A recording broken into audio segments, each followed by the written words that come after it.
A gente vai começar uma série de pregações que vai durar o mês de junho inteiro. E o título dela é Atos da Igreja. E ela será baseada no livro de Atos dos Apóstolos. Então, todos os domingos desse mês a gente vai falar sobre Atos. E hoje a gente vai começar lendo Atos, capítulo 2, versículos do 1 até o 21. Só que agora no começo a gente vai ler só do 1 ao 4, mas aí você mantém sua Bíblia aberta para a gente continuar lendo depois. Atos, capítulo 2, versículo 1.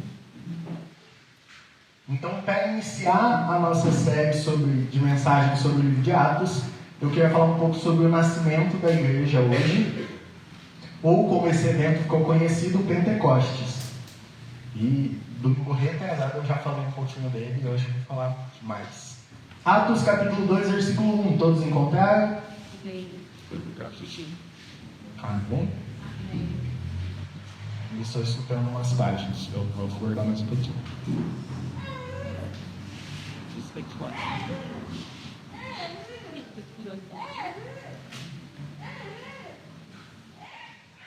A palavra do Senhor diz assim: E cumprindo-se o dia de Pentecostes, estavam todos concordemente no mesmo lugar. E de repente veio do céu um som, como de um vento veemente e impetuoso, e encheu toda a casa em que estavam assentados. E foram vistas por eles línguas repartidas, como que de fogo, as quais pousaram sobre cada um deles. E todos foram cheios do Espírito Santo e começaram a falar noutras línguas, conforme o Espírito Santo lhes concedia que falassem. Anos atrás, em uma entrevista, o Billy Graham, um evangelista muito famoso, ele foi questionado porque ele tinha recebido uma crítica de algum outro pastor, e a crítica foi o seguinte: ele dizia que as pregações do Billy Graham faziam com que a igreja retrocedesse 200 anos. E daí, quando falaram isso para o Billy Graham, a resposta dele foi a seguinte: bem, se eu retrocedi a igreja em 200 anos, eu falhei, porque eu queria que ela retrocedesse 2000 anos. Então, esse mês que nós vamos estar falando sobre a igreja primitiva, né, a igreja lá de Atos, que nós possamos voltar então 2000 anos para o momento de Pentecostes e realmente entender um pouco melhor como que foi isso e poder também voltar os nossos olhos para além da religiosidade e para o cristianismo verdadeiro. Então, resumindo, para a gente conseguir entender ali um pedacinho, a gente precisa entender que existem 3 eventos importantes na história do cristianismo. Alguém quer chutar quais são os 3 eventos importantes da história do cristianismo? Não? Nascimento de Jesus é o primeiro. A morte e ressurreição. E o Pentecostes. Esse estava fácil, o último. Então, o primeiro momento é em Belém, o nascimento. O segundo, no Calvário, a crucificação. E o terceiro é o Pentecostes. E cada momento representa uma característica do amor de Deus. Belém é o Deus conosco. Calvário é o Deus por nós. E o Pentecostes é o Deus em nós. Então o Pentecostes ele descreve a morada de Deus no cristão através do Espírito Santo. Deus ele dá aos seus filhos e filhas a sua presença fortalecedora para agir. E assim como na Páscoa, o Pentecoste ele também recebe um ressignificado após a ressurreição de Jesus. Então no Antigo Testamento eles já comemoravam o Pentecoste. Tanto que o texto começa falando que cumprindo-se o dia de Pentecostes estavam todos ali. Então ele já era algo que eles comemoravam antes. Por quê? O Pentecostes ele era conhecido como Festa das Semanas. E ele significava, e Pentecostes, a palavra Pentecostes significa quinquagésimo, 50, né? É quinquagésimo, né? É isso aí. Porque essa festa ela ocorria 50 dias após a festa da Páscoa. Que do mesmo jeito que a festa da Páscoa também era comemorada antes da morte e ressurreição de Jesus. Então, no versículo 1, que nós lemos, diz que os apóstolos já estavam reunidos, provavelmente por causa do Pentecostes, e provavelmente no cômodo superior, onde eles estavam, quando de repente acontece o seguinte: e de repente veio do céu um som, como um vento veemente e impetuoso, e encheu toda a casa em que estavam assentados. E foram vistas por eles línguas repartidas como que de fogo, as quais pousaram sobre cada um deles. E todos foram cheios do Espírito Santo e começaram a falar em outras línguas, conforme o Espírito Santo lhes concedia que falassem. A gente pode tentar imaginar como que foi tudo aquilo, né? Como que deve ter sido aquele momento. Mas Lucas, quando ele vai escrever ali em Atos, ele usa uma linguagem análoga, para descrever aquele evento. Então ele diz que havia um som do céu como um vento intenso. E lá aparecem línguas divididas como que de fogo. Então a gente tem que lembrar que ele está comparando aquilo ali, mas não é exatamente aquilo ali. Por isso que a gente só pode tentar imaginar. E é difícil imaginar exatamente porque ele narra desse jeito. Mas é inconfundível que essa é uma visão das línguas aparecendo sobre os apóstolos, porque o versículo 4 diz que todos foram cheios do Espírito Santo e começaram a falar em outras línguas, conforme o Espírito Santo lhes concedia que falassem. E é nesse momento aí que Deus ele concede a sua presença aos apóstolos, e é o momento que se cumpre a promessa feita por Jesus lá em Atos capítulo 1, versículo 4 ao 5. A gente não vai ler agora, mas lá Jesus fala que ele vai enviar o Espírito Santo para que ele possa acompanhar os discípulos. Deus então habitou seus discípulos de forma sobrenatural, vivendo no meio deles através do Espírito Santo. E os primeiros cristãos, então, eles foram habitados pelo Espírito Santo lá no Pentecostes. Mas os cristãos convertidos a partir desse momento recebem o Espírito Santo no momento da sua conversão. Então, de certa forma, cada pessoa que hoje crê que Jesus Cristo é o seu Senhor e Salvador tem uma experiência de Pentecostes de forma individual. E é fantástico a maneira como Jesus ele descreve isso lá em João 14, 16 e 17, que diz assim: o Pai vos dará outro Consolador, para que fique convosco para sempre, o Espírito da verdade, que o mundo não pode receber, porque não vê nem o conhece. Mas vós os conheceis, porque habita convosco e estará em vós. Então, novamente, como eu falei lá no começo, Belém é Deus conosco, Calvário é o Deus por nós, e Pentecostes é Deus em nós. E nada me fascina mais do que saber que Deus ele está em mim, Ele está em você, em cada um de nós, e Ele me fortalece com a sua maravilhosa presença. Esse é o verdadeiro milagre do capítulo 2, a presença fortalecedora de Deus, e que Jesus ele envia esse outro Consolador, que Ele mesmo habita em nós através do Espírito Santo. Ou seja, você nunca está sozinho, eu nunca estou sozinho. O Espírito de Deus, ele habita em mim e em você. Ele está com você para te consolar, para te guiar, para te abençoar, para nunca te deixar. O Pentecostes, então, ele é o Deus em nós. Esse é o primeiro presente de Deus, que Deus dá aos seus filhos, que Ele dá à sua igreja. E é nesse momento que a igreja se inicia ali. É o início da igreja. Mas por que a igreja começa? Normalmente, quando a gente ouve falar a palavra Pentecostes, para algumas pessoas a primeira coisa que vem à mente é aquele tipo de crente pentecostal, né? Ou aquela pessoa que fala em línguas. Mas nós acabamos de dizer que o ponto central aqui é que Deus habita em cada um de nós. Deus ele dá a sua presença fortalecedora, e que essa presença tem um propósito em nós. E esse propósito, ele é evangelístico. Porque, se a gente continuar lendo, eu tinha pedido para deixar a Bíblia aberta, então vamos seguir no versículo 5. E em Jerusalém estavam habitando judeus, homens religiosos, de todas as nações que estão debaixo do céu. Então essa antiga festa do Velho Testamento, conhecida como a Festa das Semanas, era uma das 3 celebrações judaicas que reuniam todos os judeus de toda a parte do mundo para estarem presentes na cidade de Jerusalém. Então é muito propício que Deus ele envia o seu Santo Espírito nesse momento, quando várias pessoas diferentes estão reunidas de todos os lugares ali em Jerusalém. Então, seguindo, versículo 6: E quando aquele som ocorreu, ajuntou-se uma multidão e estava confusa, porque cada um os ouvia falar na sua própria língua.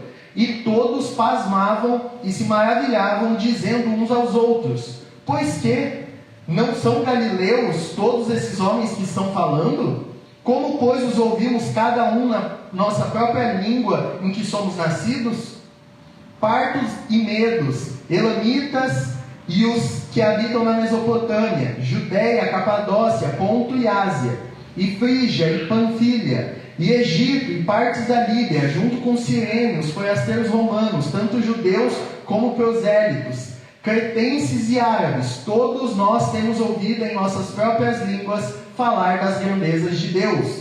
E todos se maravilhavam e estavam suspensos, dizendo uns para os outros: Que quer isto dizer? E outros, zombando, diziam: Estão cheios de moscos.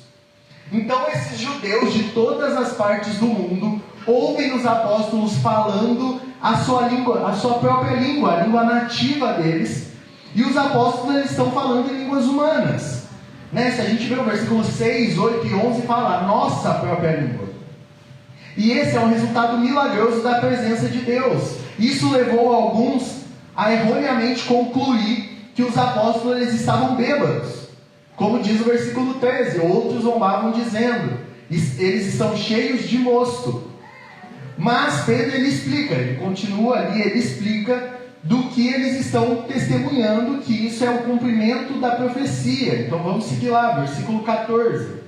Porém Pedro, pondo-se em pé com os 11, levantou a sua voz e disse-lhes: Homens judeus e todos os que habitais em Jerusalém, seja-vos isto notório e escutai as minhas palavras. Esses homens não estão embriagados como vós pensais, sendo a 3ª hora do dia.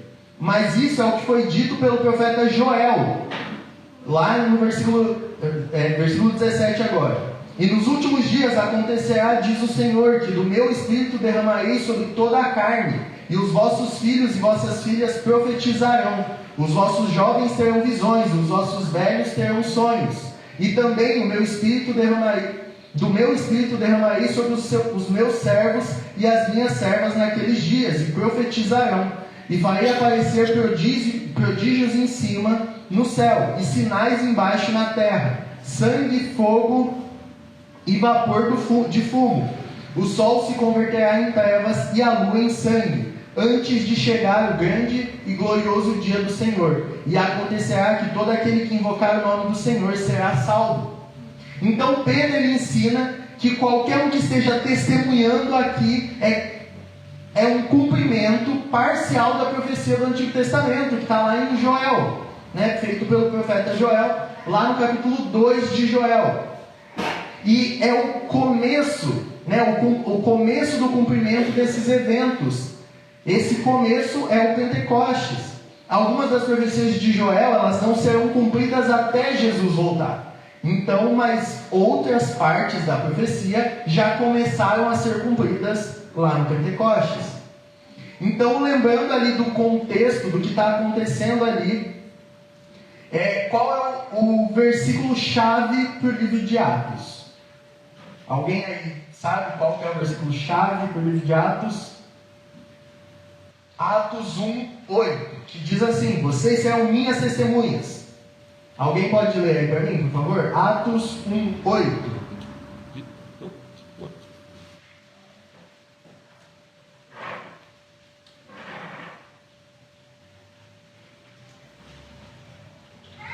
Quem puder ler bem alto.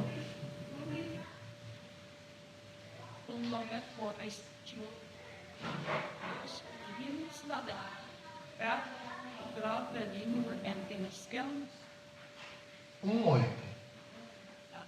Mas vocês receberão poder ao descer sobre vocês o Espírito Santo, e serão minhas testemunhas tanto em Jerusalém, como em toda a Judéia e Samaria, até os confins da terra. Isso aí. Então, vocês serão minhas testemunhas, começando aonde? Em Jerusalém. Depois aonde? Toda a Judéia e Samaria. E depois aonde? Até os confins da terra. Então as pessoas, elas estão reunidas ali. A Bíblia diz que de todas as nações debaixo do céu. E Deus, ele dá aos apóstolos a sua presença para um propósito evangelístico. Ele equipa então os cristãos de forma sobrenatural para compartilhar as boas novas do Evangelho com pessoas de outras terras. Deus, ele dá aos apóstolos o dom do Espírito Santo para que eles possam falar aos outros sobre o Senhor Jesus Cristo, para que eles, em compensação, voltem para a casa deles em outros países e continuem espalhando as boas novas que eles testemunharam e que eles ouviram ali em Jerusalém. Então existe um propósito evangelístico em mente aqui quando Deus, ele concede o Espírito Santo. Então, ao invés de associar a palavra Pentecostes a um tipo especial de crente ou a um dom específico do Espírito, nós devemos associar a palavra Pentecostes com o evangelismo mundial. Porque é isso que se trata aqui. Deus, ele derrama o seu Espírito para falar com o mundo todo. Essa é a principal razão pela qual Deus, ele, de forma sobrenatural, fortalece os apóstolos no nascimento da igreja. E essa é a principal razão pela qual Deus fortalece eu e você. Deus, ele nos concede a habilidade de falar aos membros da nossa família sobre Jesus Cristo, vindo Ele mesmo morar em nós. Deus, ele diz: eu vou te ajudar a falar se você se submeter à minha vontade. Se você se submeter à minha presença dentro de você. Apenas se lembre que eu estou ali guiando suas palavras e você vai se sair bem. Você pode falar para os seus amigos sobre Jesus, para os seus colegas de trabalho, para os seus entes queridos, quando você permite o Espírito de Deus dentro de você te guiar. Pedro, ele demonstra essa habilidade nos versículos 22 e seguintes, né? Mas daí você pode ler depois na sua casa. Então o primeiro dom que Deus dá aos filhos e filhas é a sua presença fortalecedora, com um propósito evangelístico. E agora eu queria que você abrisse a sua Bíblia lá em Marcos capítulo 1. A gente vai voltar um pouquinho ali para o Evangelho para depois seguir.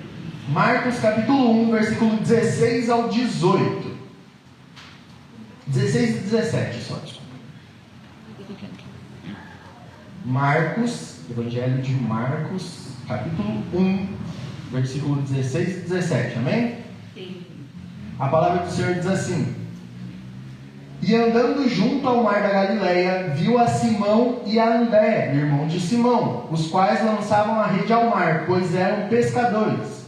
Disse-lhe Jesus: vinde após mim, e eu farei de vós, e eu vos torneis pescadores de homens. Muito conhecido, né? Jesus, ele chama aqueles jovens da praia e pede que eles deixem as suas redes, deixem os seus ofícios e o sigam, porque ele vai ensinar eles como pescar pessoas. Deus, ele te chama com as mesmas palavras?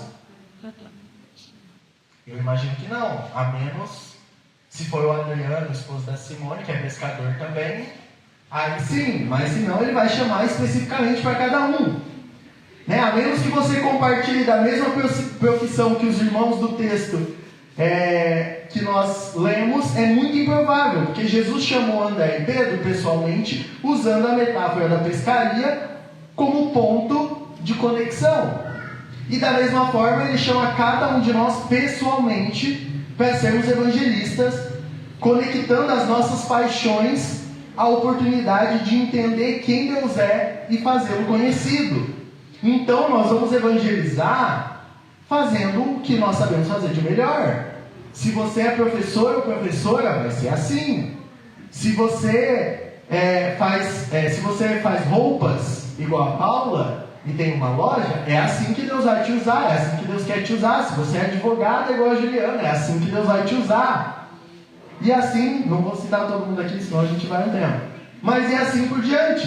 Deus ele vai usar o dom de cada um, o seu talento, que foi falado no domingo passado, para que você possa conhecer a Ele e fazê-lo conhecido.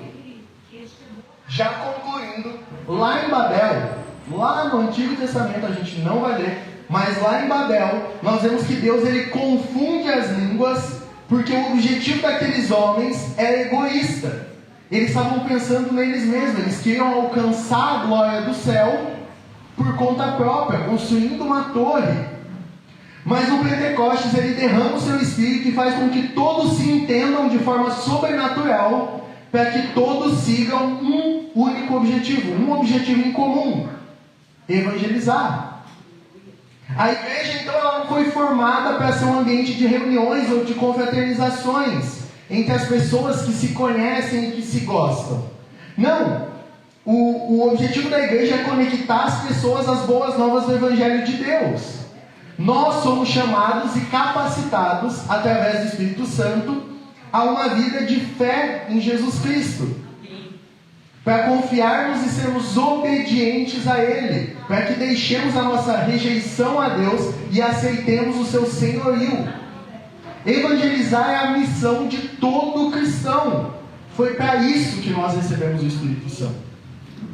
Então que quando você for se lembrar do Pentecoste, você não se lembre apenas dos pentecostais, mas que você possa se lembrar que o Pentecostes, que o Espírito Santo veio, que Ele está aqui no nosso meio, para nos capacitar, para nos fortalecer, para que nós possamos conhecer a Deus e fazê-lo conhecido.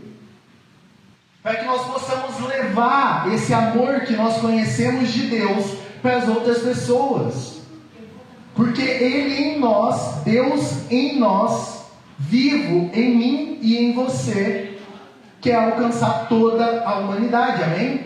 Amém. Convido a igreja a se colocar em pé para nós orarmos nesse momento.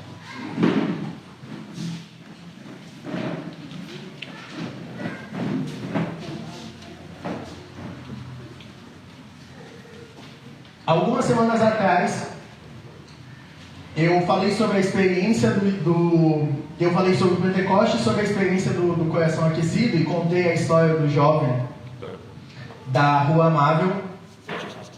E eu perguntei se você já tinha tido uma experiência com o Espírito Santo. Na semana passada eu falei sobre os talentos. E deixei claro que você precisa usar os talentos que Deus te deu, não importa quantos sejam, ou quais sejam.